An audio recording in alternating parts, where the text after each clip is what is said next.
Hey, everybody, welcome back to the Deborah Peters Show. I'm Deborah Peters, and I appreciate you joining me here today. I'd like to share different tools and bring on guests that can give you a new perspective on how to deal with different areas of your life. And I've chosen 5 main pillars for this show: health, wealth, relationships, self expression, and business strategy. And the reason I've done that is because I feel like those 5 pillars pretty much encompass every aspect of our lives.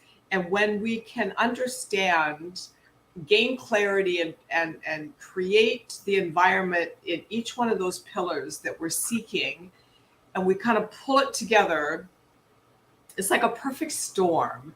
And it enables us to really stop white knuckling the journey and having to be at the destination, and it enables us to enjoy the process, because life is this infinite, never-ending, unfolding process of becoming more and more conscious of who you are actually being. And so with that said, man, today's show's a gooder because it's all about parenting. And I can tell you from my own perspective, I was a single parent. Whew, you just don't know what you don't know until your child starts reflecting that back to you. And then suddenly it's like, whoa, I think I need a new toolbox here. And ironically, parenting is the one thing in life that we do that doesn't really have a user's manual. And that's probably the craziest thing. I mean, we really need to know where to come from as a parent in order to cultivate and nurture and foster children to be conscious adults and great contributors to humanity. So today, without further ado, my guest is Sue Donnellan. She's a parent coach, mentor, and welcome. Thank you so much for joining me today. Thank you, Deborah. I appreciate that. Thank you. Yeah, absolutely. I've been talking on this show a lot about how our subconscious or unconscious really can make or break us. We live or die by the quality of our self-talk. And so I think this is an area that you really can help parents with, because I just know from my own experience, I didn't even realize the mistakes that I was making because I was repeating how my mother parented me and my siblings, until one day I woke up and my daughter was like, I think preteen, and I don't know what did it, but something just like snapped inside of me, and I said, wow, we're repeating a pattern here, and I certainly don't want my daughter to have the struggle with me as her parent that I had with my mom. So what is it that you're doing that's different? Well, I love that you mentioned the word pattern, because patterns and identifying patterns and then interrupting patterns is the foundation of what I teach parents. Because when they come to me with behavior that's beyond what they can handle and they don't know what else to do, they've done everything. They've yelled, they've punished, they've done all the things that maybe they learned from their parents, that they've brought that baggage into their relationship with their child, and they realize, well, these things aren't working. So patterns are a very important part of parenting. But getting back to what you said originally too, is that as a parent, we're very much leaders. And I talk a lot about leadership and putting that mirror on yourself. And that when a parent comes to me saying that they want a different behavior from their child, I have to kind of counterintuitively say to them, well, what can you do different? How can you show up differently? What is it that, you might be saying or doing that inadvertently is creating this behavior? Are we boxing our kid into a corner? Are we walking right into a power struggle? So putting that mirror on ourselves, owning our own behavior, and then again, on a day-to-day basis, when we show up differently and from a different perspective, I like to call it parenting in advance. So when you're parenting in advance, it's much more about looking for those patterns. And with kids, everything is phase behavior. Sure. So if Comes you and goes, doesn't it? yeah, I mean, if you see a behavior twice, that's a pattern, that's a phase. So now I know how to interrupt that. And so I teach how to look at your day differently, break up your day differently, find out when does your child seem to be reacting differently and pushing back, what took place just before that. So finding the patterns, interrupting those patterns, and then it's like a yarn ball of chaos. We talk about the yarn ball of chaos. And when we're not parenting in advance, or we're not looking at patterns from a more strategic perspective, it's this yarn ball of chaos. And we just feel like we're reacting. So Yeah, that's interesting because there's a difference between a pattern and a phase, right? So the Mhm. pattern is it's repetition by default, like it just kind of shows up. The Mhm. phase is they grow in it and then they grow out of it. So I wish I would have known that when my daughter was growing up, because I wouldn't have taken things so personally then. I mean, it was hard. Like it was excruciatingly difficult, especially being single and not having a sounding board or that second person to Yes. kind of take some of the weight off of me. Um, but it was it was like I had no idea what was going on. It just hit me like a ton of bricks, and I'm like, so I had no idea. I mean, other than the fact that I looked back on my own childhood and how I would struggled with my own mother, and she didn't know either. She had no idea either. She just was repeating what she learned with the way she was parented by my grandmother and my grandfather. Yeah, and it's funny because kids will tell you they're such simple creatures and they're so forgiving. So if we find ourselves, like in my case, I ended up with surprise triplets. I went from 1 to 4 kids overnight. So I was overwhelmed, like, immediately and yelling. And, I'm an entrepreneur, so I'm type A. So do it because I said and like it. And when kids don't snap to like an adult would, or like a normal A staff grown member, yeah. person, right? Yeah. um it really does cause you to stop and say, okay, how do I reapproach this? How do I get through to them? How do I get them to want to help be a part of the household and clean and do those types of things? It's definitely having to stop and analyze yourself and sit with yourself. I remember I yelled, or I lied a lot with my mom, Ooh. and I just all the time lying. And before I had our firstborn, did sit with myself and said, why did I lie all the time? And I came up with the conclusion that lying is about control. Yeah. And, my mom was an awesome mom, but she was a micromanager and she was just doing the best that she could. And she had a kid on her hands who never met a rule she didn't want to break. Okay. I was definitely a challenge in that way. Spirited. You were Was spirited. Yeah, she was all about, get you're grounded. I will not lie. Write that 500 times. It was in the 70s. And so I asked myself, why did I lie? And I realized it was about control. And if I can't control my environment, with the truth, and that's not accepted, and that's not discussed and collaborated with, then I'm just going to lie to get around it. And so I made a decision early on that I really didn't want my kids to think they had to lie to me. I mean, I'm not so bold as to say my kids never lied to me, but what I can say is that I did my best to create the environment with which they trusted me with the truth. And if I did find that they lied to me, I would ask myself, well, why did they feel they had to lie to me? What is my reaction when I hear the truth? And I really deep dove that, and that informed my parenting through the years. And that really It's created useful. wonderful relationships with the kids over time. Yeah. Yeah. For me, it was, I realized I needed to have more skills. Mm, And so I sought out communication skills training. mm, And it was kind of the old school transactional analysis, where in each person there's an adult, a child, and a parent. And the parent gets broken down to nurturing parent, critical parent, the child gets broken down to, I forget how that works now, spontaneous child or angry child. And it's like really understanding, who am I dealing with in this situation?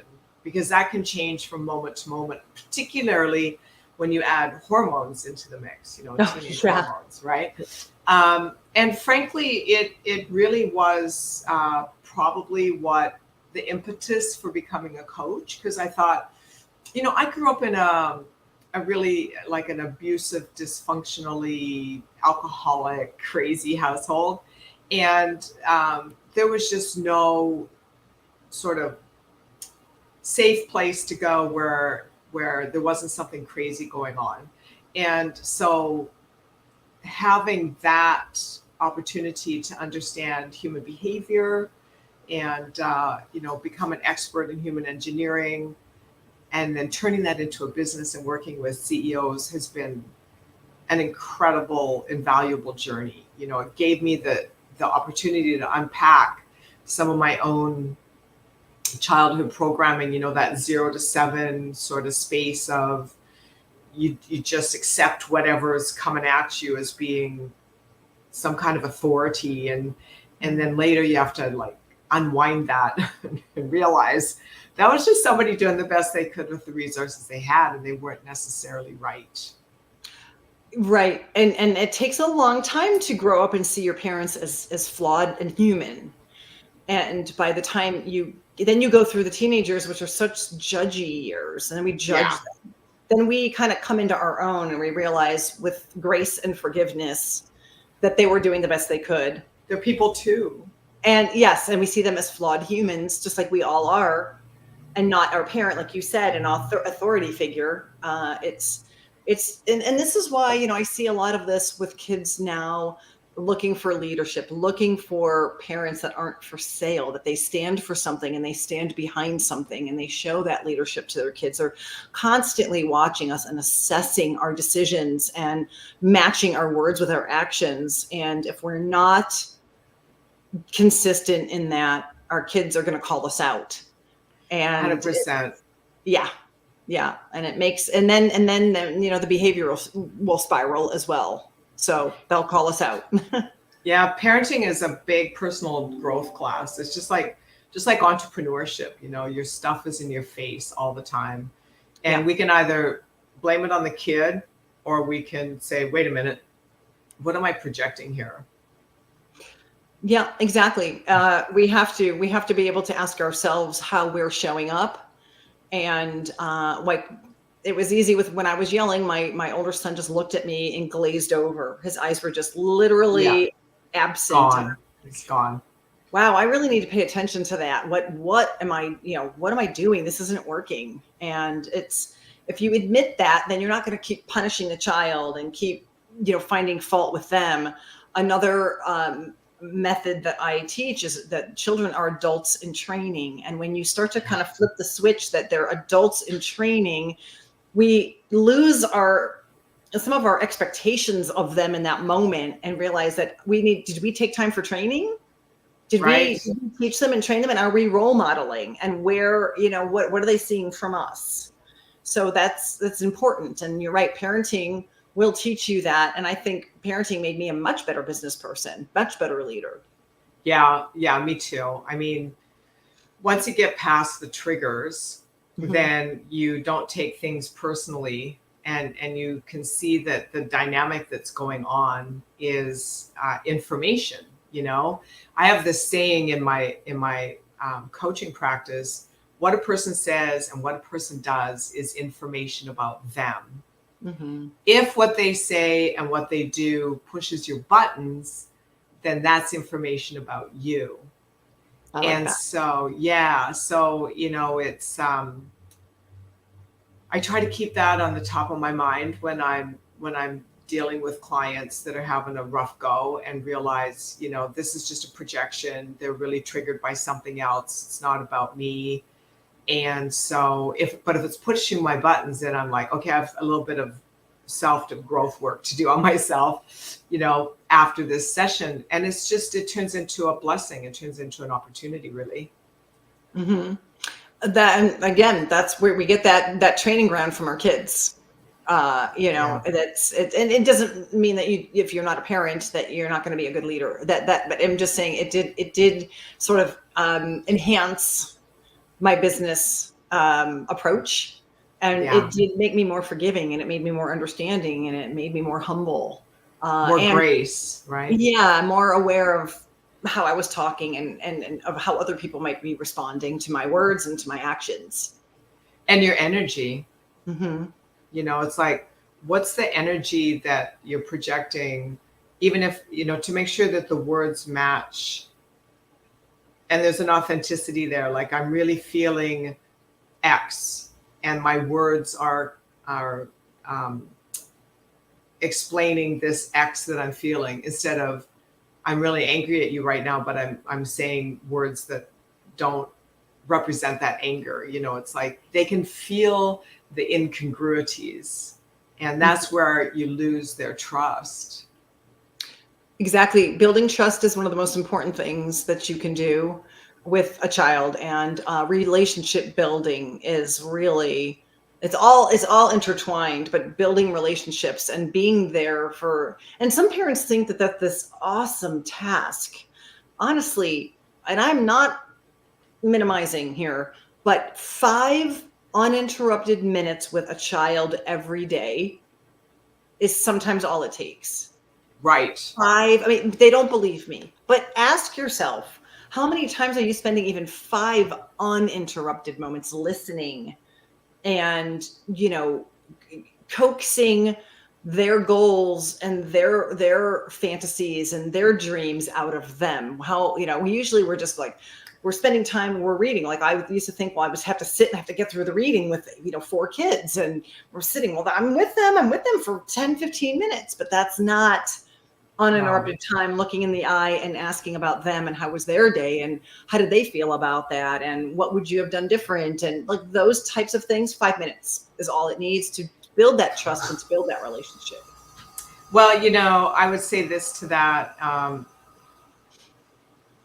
Spending 5 minutes with ourselves before we start our day. Like, I'm a big promoter of having a morning routine that involves intention setting, reading something positive, and a few minutes of meditation before engaging with the world. And so there needs to be an appreciation first for that level of communing with ourselves before we can see the value in communing with our child. And in actuality, one begets the other. If we take that time in the morning to have that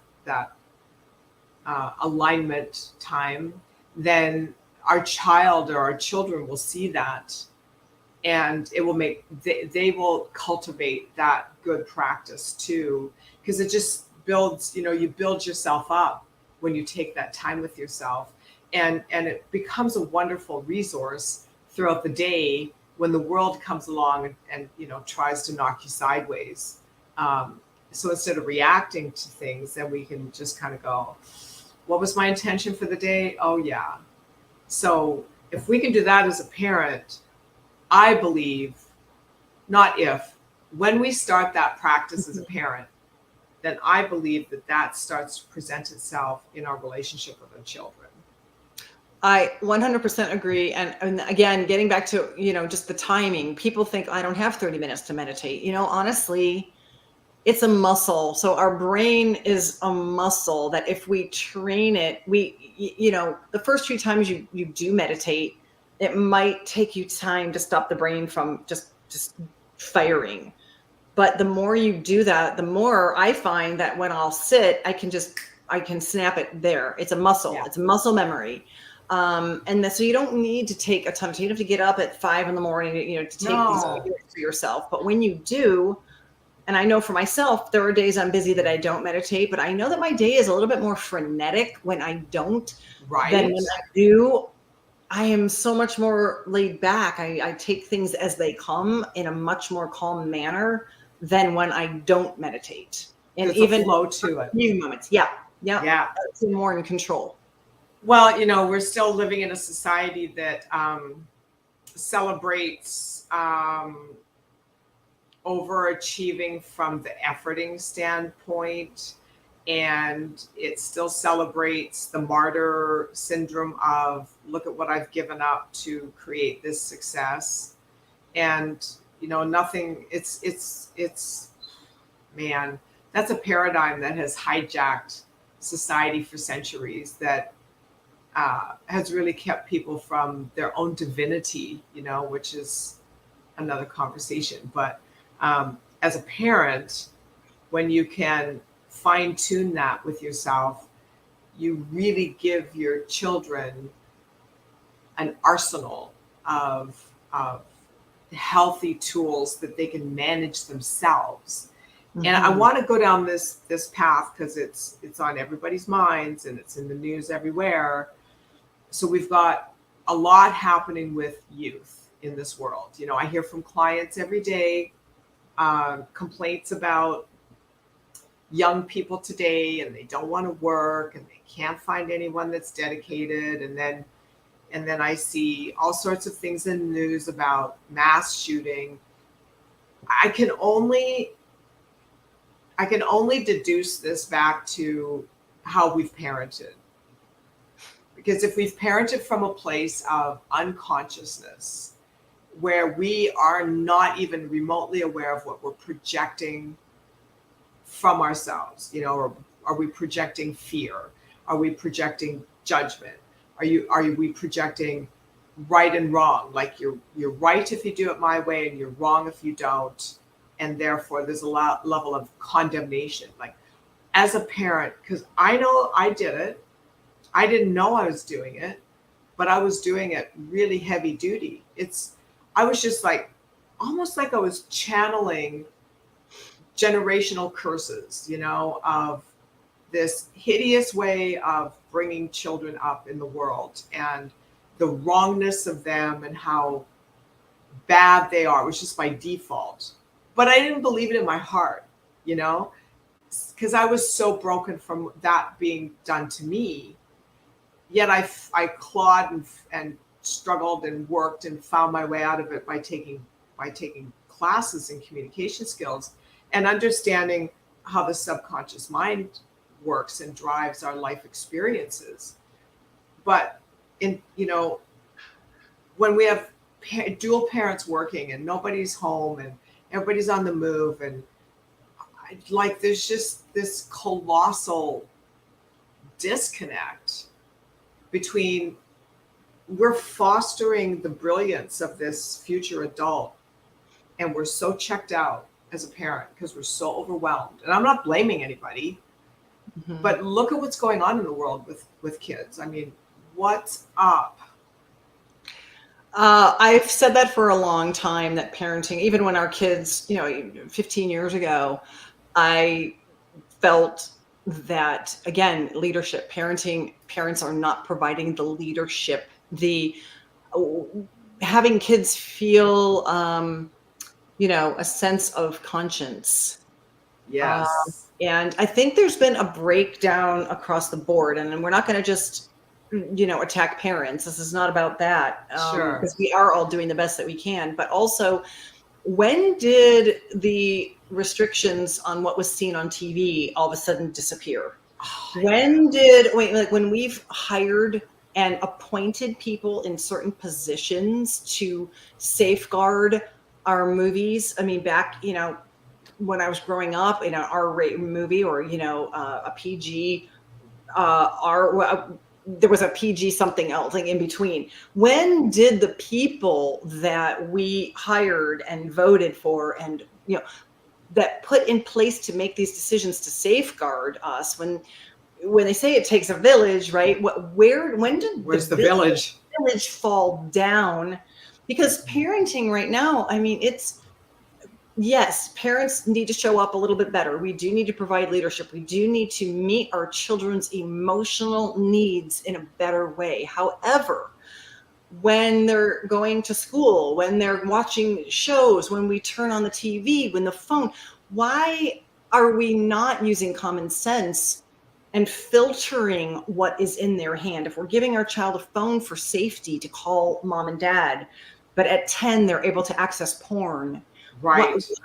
Why are these industries not stepping up and helping us? Well, follow the You know, money. it's exactly. So they're for sale. And I have a whole chapter on that in the book that I wrote that, are you for sale? Ask yourself, are you for sale as a parent? If I say no, can you negotiate my no? So my child knows that no does not mean no. So I need to be that leader that they're expecting. But also the people that are in positions to where, they can't keep relaxing these, they have to help us out, because parents are dodging so many bullets right now that we don't know what, and I hate to use that analogy right now. It's such a sensitive thing, but we get the phones and we've got to buy all the filters and we've got to send our kids to school and make sure that we find out exactly what's going on. Is the bullying going on? And how are we? It is such an awesome task for parents right now. It's overwhelming. It is overwhelming, and my heart goes out to them. And I'm dealing with, a lot of these parents who just are beside themselves, that the buck stops with us as the parent and we create the culture in our home. However, it would be nice if I didn't have to work so hard to keep, the porn and the gaming. And that's another thing. That whole gaming industry did not care about the mental health of our children. It started out with we can turn the blood on and off. And now it's completely and utterly as realistic as possible. No one cares about the age.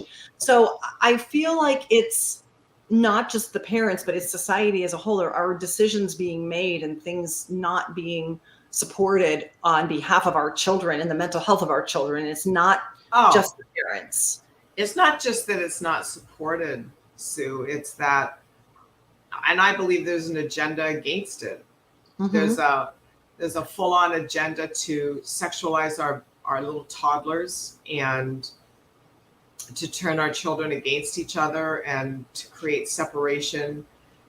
And it's rampant. And so the question is, what does it take to put a stop to that? And it takes a society, a group of parents that are really feeling the pressure from that to say no. This whole town, we're not sending our kids to school. I'm sorry. We're all coming together, all 5,000 of us, or whatever that 10,000, whatever it is, and we're just not sending our children to school. What are you going to do? They have to change things. On the one hand, I understand the power of that. But on the other, I also know that, with raising the 4 that we had, that the only thing I'm in control of is me. Yeah. And I teach the kids that as well. So what do I have control over in any situation? And while I can't control what, 5,000 other parents are willing and able to do, what I create the culture in my home. So my message that I give to my children is what I have control over how we approach life, over how hard we work, over how much integrity we have. So I ultimately, when I felt the most frustrated, I turned in and decided these are the things that I have control over. And so we decided we're going to turn 4 productive, happy, value-adding people into the world, and that's all I have control over. I can't worry about. But then, how do you deal with what they're allowed to consume outside of the home? When you have the relationship with the kids and you have the trust with them, you talk openly about everything. I treat the kids, with respect, and respect means here's the truth. I'm willing to talk about anything. I brand myself as unshockable. It's funny because my husband's in the military and our firstborn is a boy. And, you start out all idealistic, when you have your kids, like, no guns, we're not going to do the toy gun, blah, blah. And it's so funny because even at 3 and 4, he turned everything, just by nature, he turned everything into a gun. And the final straw for me was I had like an easel frame and it just kind of curves. And he picked it up, took the picture down, turned it into a gun. And I'm like, so the message there was that I can't, if I don't like something, I can't avoid it and hide and say it's bad. What I have to do is say, here's how this works. here's what goes on, here's what people are allowed to choose. And as a young boy, I'm like, I can't hide it. I can't, act like it doesn't exist. I have to embrace it and treat it. No, you have to address it. Right. So that informed the rest of the parenting years, which is that, I'm going to deal with everything openly and honestly. I'm going to teach you the facts. So when you send your child out into the world, that They same can son, be discerning. well, that same son had friends who were out, gaming, which I didn't allow in the house, found his parents' gun under his bed, which we didn't allow in the house. All of these things. And I just had to say, well, yeah, see, we told you, yeah, there's people that do that. And if you make it taboo, well, then it's so alluring. So you just have to treat it with respect and honesty, and just You're really, you're talking about values. You're talking about a family, your family, having a really good, solid set of values that are well communicated and utilized in all of your parenting. Because when you instill whatever 0 to 7 is for a child, those values are installed. So when you instill healthy values that there's a level of consciousness to, that then enables them to make good choices for themselves. And that in and of itself is leadership. and I can't rely on anyone else to do that. No, and which you is can't. what you were kind of saying earlier, is that with parents, yes, we do. It is tempting to blame the parents. And in many cases, they do need to step it up. However, it's you got to have the big picture and understand what they're facing. But yeah, you're teaching these kids inside your home those values, and you're modeling those values. And that is really what my job is. No one else. I'm not sending my child to school to learn values. No, that's a home. That's on me. That's something in the home. And talk to any teacher. Teachers are going to tell you, my God, the parents are the problem. But here's the thing that I really think, and I'm going to stand by this, and I'm not blaming the parents, because I've been there, done that. Yes. Although I will say this, I do think the parents need to be tougher and have more courage and be more brave to stand firm in their family values and not get bullied around by educators or school systems or governmental bodies that are trying to impose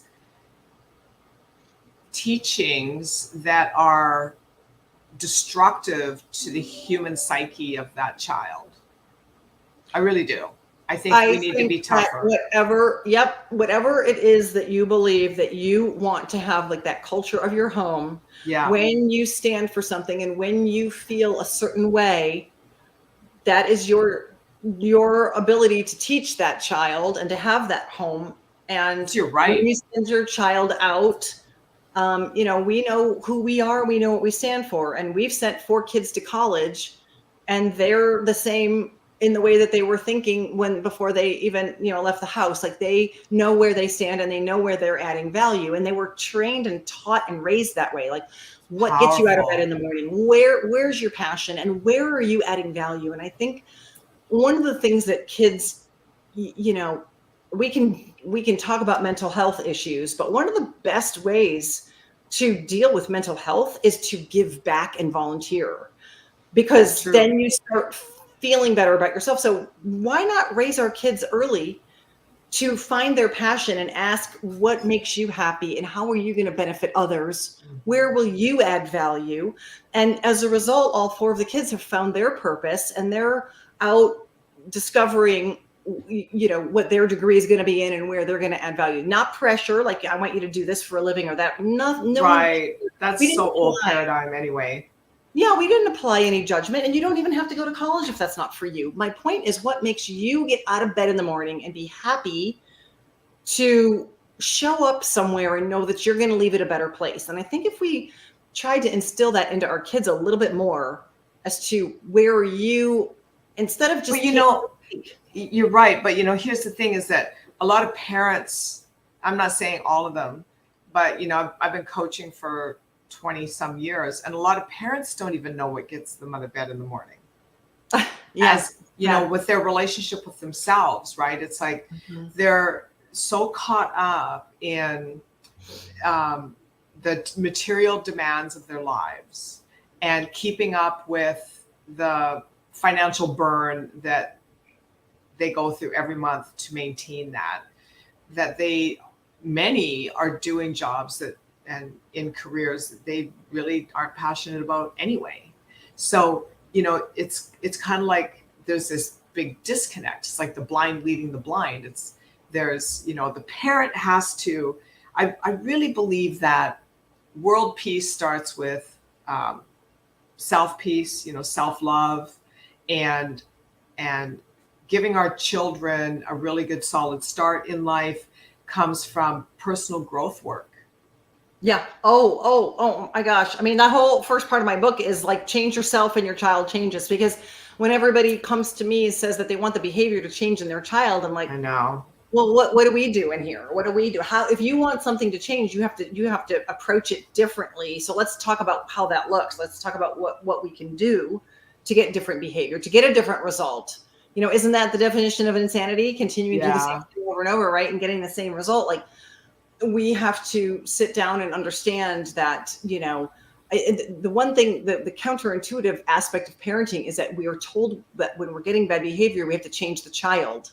Yeah, No, 100%. But we have to but change that's the whole societal program that's our. gone on for centuries. Is that you can't. The only thing you can do is to change your circumstances, and if you don't know how to change your circumstances, you're stuck with them. And so therefore, it fosters this limiting belief that you're in a caste system and you're never going to get beyond where you currently are, and it's a lie. That's all a lie. The truth is that everything you're creating comes from your consciousness, and you can change your consciousness just by simply reading a good book, or seeing a billboard that inspires you, and you accept that, hey, I can create more than I'm currently creating, and suddenly things start to pop into place and you get different results, and then it just kind of takes on a life of its own. But that's consciousness. And that's also true of the negative side of things, where if the rich get richer and the poor get poorer, when you feel like I'm not enough, then you just get more of life's coming at you that you're not enough. And so the break comes in before you get into parenting. If for all these couples out there, people that think they want to have a baby, before you go down that path, have you worked on yourself? And honestly, I think that even if you haven't worked on yourself, the question prior to that is, are you willing to work on yourself? That's a good one. Is ego in the way? So, we don't know what we don't know. You said that earlier. Sure. And there was really no way to prepare for kids. Would you agree? Like, you can't possibly prepare for how it's going to be until you're in it.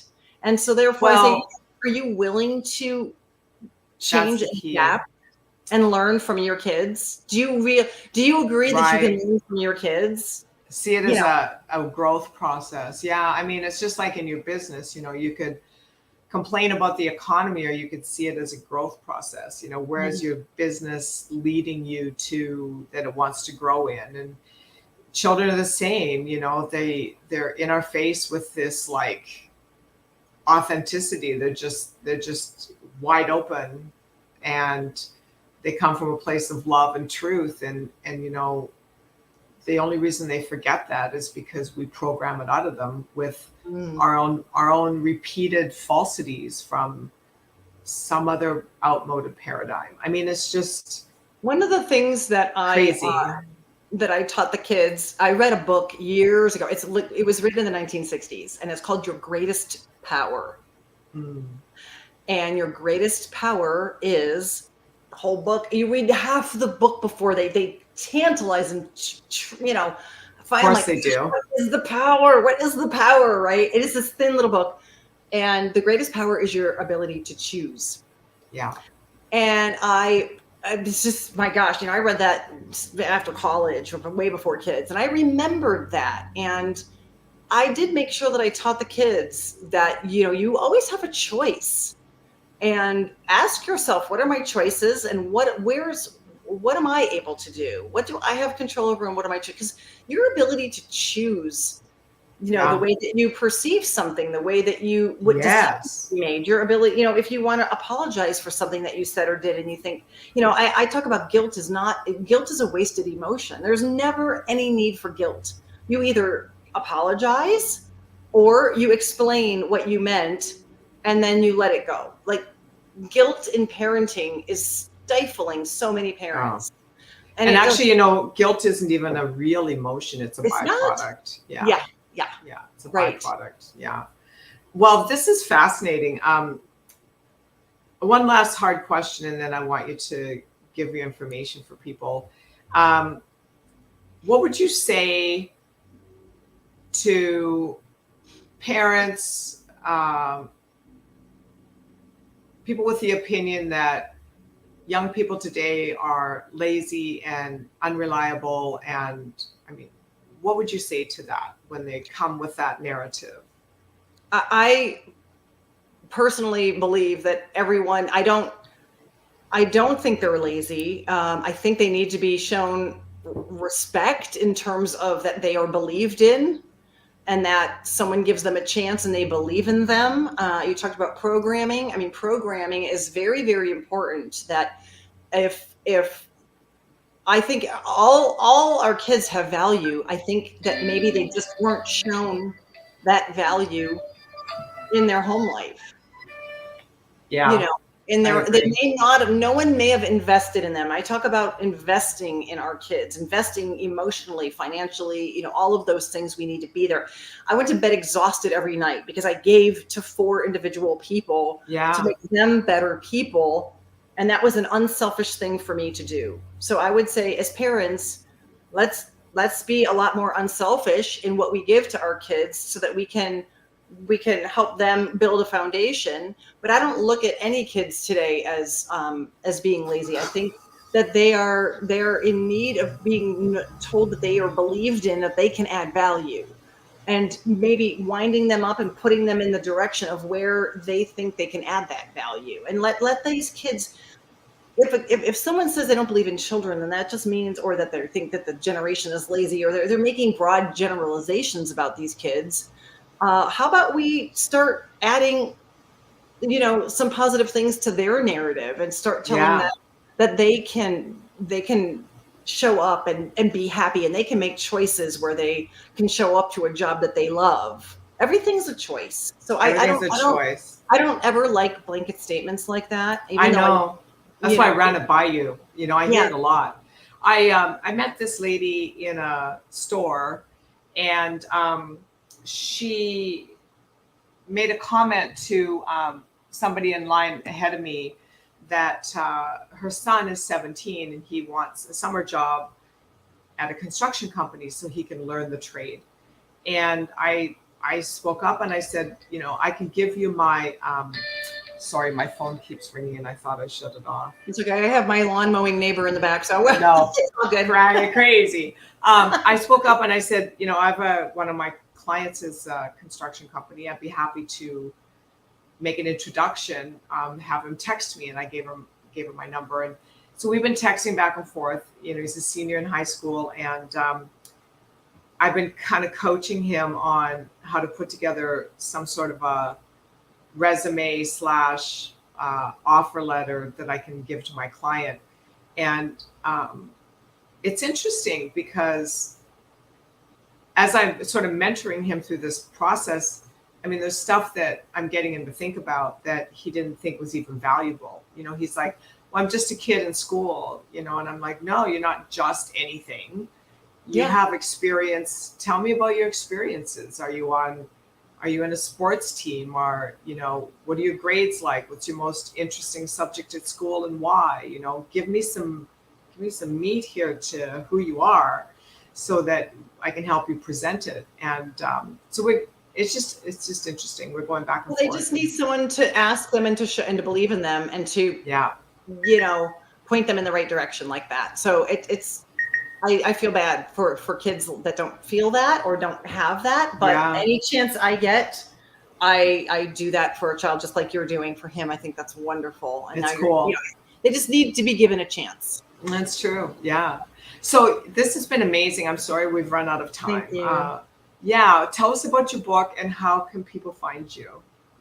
Yeah. So my company is Ask Mom Parenting, and I do offer 20 free minutes to just see if we're a fit. So that's on my website. I'm on Ask Mom Parenting Facebook and Instagram, and then my book is on Amazon, Secrets to Parenting Without Giving an F. It's kind of a counterintuitive I love it. way of saying, let's let our kids be who they are. Let's show them respect and let's treat them as adults in training and stop micromanaging and stop hovering. And, let's build those relationships of trust and build those relationships overall so we can have them and enjoy them and Yeah. as they get to be adults. So, Well, the one thing I learned was in communication skills training is that communication is the response that we get. So if what you're communicating to your child isn't coming back in a positive way, then you're putting something out there that you might want to rethink. So I like that. That's my final word. I like that. Yeah. I like Thank that a you lot. so much for being here today. Give your URL one more time. Thank you so much. Yeah, give your website one more time. Oh, my askmomparenting.com. AskMomParenting.com. Yeah. Well, I'm excited to have you here, and I think we've dropped some good morsels for parents. So definitely come back again, okay, Sue?